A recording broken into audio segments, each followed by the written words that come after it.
your weekly view of young leaders taking big steps. This is Next Gen. Presented by PFI, home of Boo Daddy. So today we're here at the Dickerson Park Zoo to meet a young zookeeper and student at the Missouri State University's Dar College of Agriculture. We hear that she's in charge of animals both large and small. Let's go.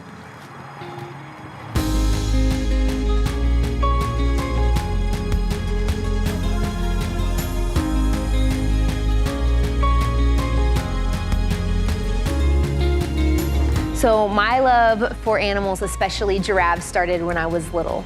3, 4 years old. I grew up coming to the Dickerson Park Zoo, and when I saw all the animals that were here, the workers that worked with them and loved them so passionately, I just knew that that is what I wanted to do when I grow up.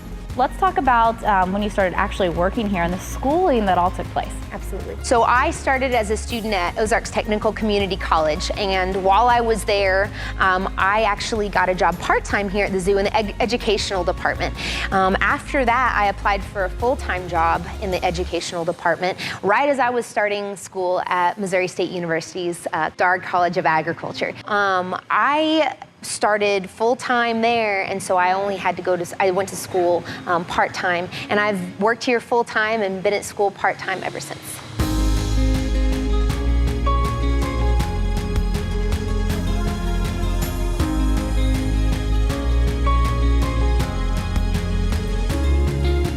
So beyond those classes at the university, you do a lot of hands-on training, every day here to work your way up to be, one of the head giraffe trainers. Yes. So take me through that process. Okay. When I first started working here, obviously giraffes were my favorite animal here, and they needed someone to work with them hands-on.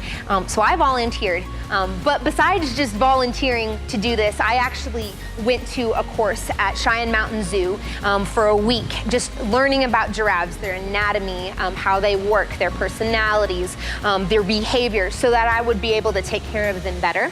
And so I work with one other keeper, Matt Corey, and we both work with these giraffes in every aspect of their care. So I work anything breeding-wise, we are in charge of that. We're in charge of their health, their maintenance. And so it's been a really great opportunity. It takes a lot of work, a lot of patience, but it's very rewarding. So all Southwest Missourians are fond of their giraffes. So take me through the program here at the Dickerson Park Zoo. Sure. So our program here incorporates training and breeding. A lot of Missourians will remember last May the birth of our newest member of the group, Azizi, and he has been a wonderful addition to this zoo. And it was through a lot of the training that we were actually able to tell that his mom, Millie, was pregnant, through a lot of training through blood work and just being able to have her stand, us being able to touch her, stuff like that. That was helpful for us because that was her first calf, and it was a successful birth, and she was a great mom, still is a great mom. So without the training program, it would be a lot harder for us to be able to tell when our giraffes are pregnant and monitor their health. So the program has helped a lot in that way. So give us an example of one of those commands and those training elements that you use daily and to keep them safe, but you also to utilize, when you're working with them. So one of our most basic commands that's really important for us is Millie is very, very good at backing up. The command is back. It also incorporates a hand signal, so it's just me pointing at her, telling her to step back. So that is really helpful when we are doing any kind of footwork and we're going to be down close to her feet. That's kind of a more dangerous area, so we're trying to keep ourselves safe, keep her comfortable. So she's able to back up, we're able to do what we need to do, and then she comes back forward. That's also helpful if we just need to move her out of the way. So that's a really basic command, but it's very important to our health and well-being as well as hers. So you don't just work with the giraffes, I understand Right. some other animals are in your daily care. Yes. So giraffes, as much as I love them, I can't spend all my time with them.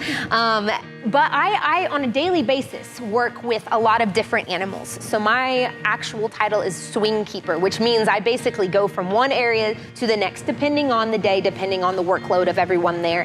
So I work with a lot of different animals, such as our sloths in our South America section of the zoo. Our two-toed sloths, we have 2 of them, and we have Trixie and we have Janice, and they're very good buddies. Trixie is 2 years old, Janice is 26, and they have a diet of a variety of different veggies and fruits. They actually eat better than I do, but they mostly eat vegetables. So we feed them a lot of squash, we feed them beets, lettuce, kale. We give them a variety of different vegetables. And then a couple times a week, we'll throw in some grapes because that's Trixie's favorite. And I also work with our our North American river otters in our Missouri habitat part of the zoo. So these guys can handle any type of weather. Like, of all the animals that live here, they handle weather the best because they're always in the water. So if it's hot, they get to stay in the water. If it's cold and icy, they like to slip on the pond. So the freezing temperatures don't bother them at all. Wow. Yeah. So they're built to live in whatever conditions. That we give them access inside, but if it is up to them, they want to be outside and playing. There they are. Like, please feed us. So this one right here is Congo. The difference between Congo and Champ, Champ knows she's cute and she just likes to pose. She's a little bit darker than he is, and her neck is also a little bit wider. Okay. Kyra is always in the back. She's 16 years old. She's got some cataracts forming, so she's our oldest of the group, and she lets the younger ones get up and get all the attention first. And if there's She's extras, like, been there, done that. Yep. She doesn't want to get in on that. So she's always in the back, but they all get along really well.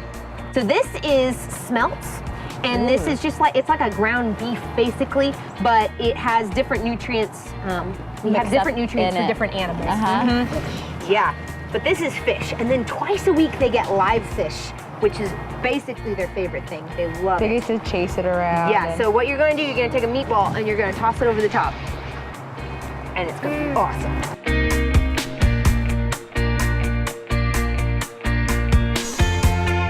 So Lauren, we can see your passion, love for all these animals here at the zoo. So what's next for you? So I love this zoo. I'm about to graduate from Missouri State University. I'll be graduating in May. And I plan on staying here. I mean, I love the opportunity that I have here. I have a passion for all the animals that are here. I love Springfield. I grew up in Springfield, and this is where I want to stay. I love the diversity in this zoo. I get to work with a lot of different animals that I wouldn't necessarily get to work at a bigger zoo.